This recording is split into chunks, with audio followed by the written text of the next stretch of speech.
Hello, this is Americ Azevedo. Here we are again, having an experience in what Herbert Dreyfus might call disembodied telepresence. Herbert Dreyfus is a philosopher here at UC Berkeley who's been very interested in artificial intelligence and the issues of online learning, Second Life, and the impact of computers in our lives. He wrote a book called On the Internet. There you go.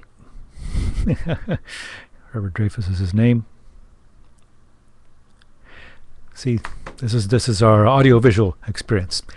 Anyway, this experiment that I've been doing with you in telepresence is not really pure telepresence because, in a way, we're going in and out of telepresence. It's not exactly like the character in The Machine Stops, where she lives strictly inside her cubicle and gets everything done from that position. I really enjoy going out and seeing you in person, but I also enjoy the ability to come up with an idea and just say it, and also get your feedback and then change the content of these micro lectures as we proceed along. I had no idea that I would be doing a micro lecture on telepresence until a few days ago because of some remarkable comments that I saw in the chat room. And those comments inspired me to think, well, we should look at this more closely. And I've brought this issue before.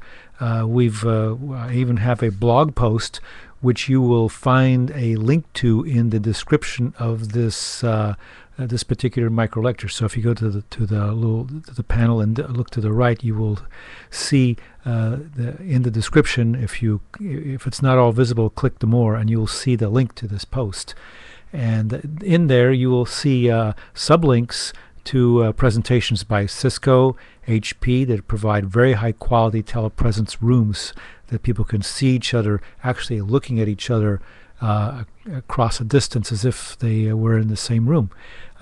There's also a very eerie picture and article about surgery at a distance with a mock-up of a machine that actually goes down on a table and does surgery on a patient. You'll see that picture. And it's an eerie idea that doctors could go in and do surgery in battle zones, but not really be there in the battle zone. Only the patient is there, and a device that handles the manipulation of the tools for the surgery.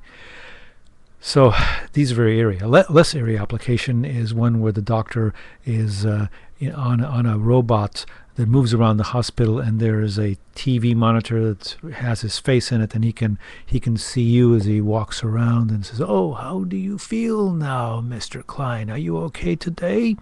And Mr. Klein can say, "Yeah, I feel okay," and they can have a conversation, but the doctor is there, but not really there. Herbert Dreyfus in On the Internet provides a wonderful example of learning how to play football. Could you learn how to play football in a world of telepresence? Well, you can have the emulation of the players coming at you and all that, but there's one big difference. It's very different to be on the field and have these people who weigh, over 200 pounds or more, or maybe as much as 250 pounds or more. I don't know the statistics, but coming at you and they want to smash you. And the adrenaline and the feeling is different from having emulations where you're not really going to get hurt. At least we hope that the emulations don't do that kind of thing.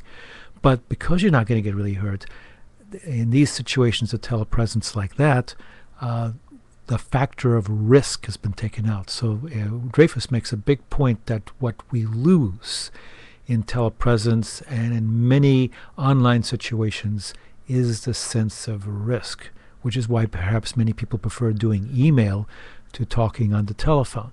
Because when you're on the phone like this, you could experience the risk involved in making mistakes, saying the wrong thing, and not being able to take it back if it's happening real time.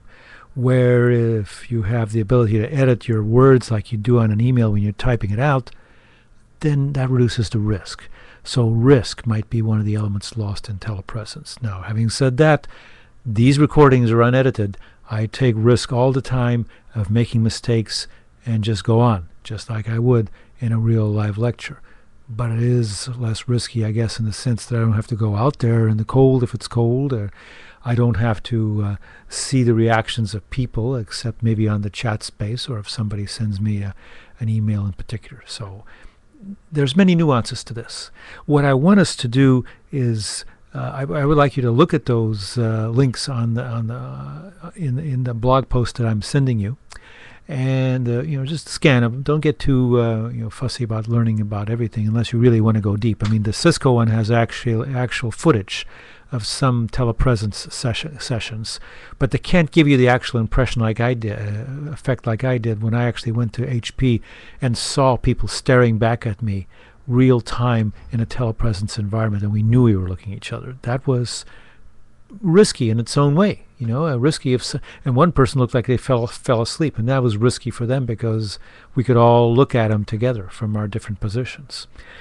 But what I'm going to do is do a Cyber Friday on this topic of telepresence.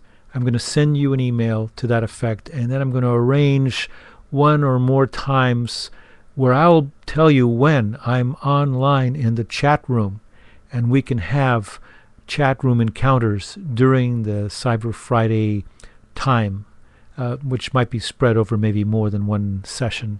So I'll just zip in and zip out at certain times. But I'll let you know the times.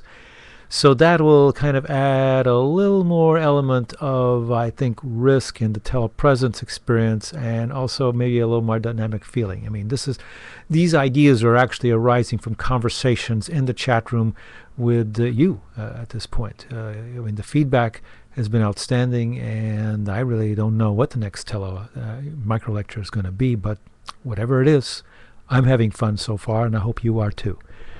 Goodbye for now.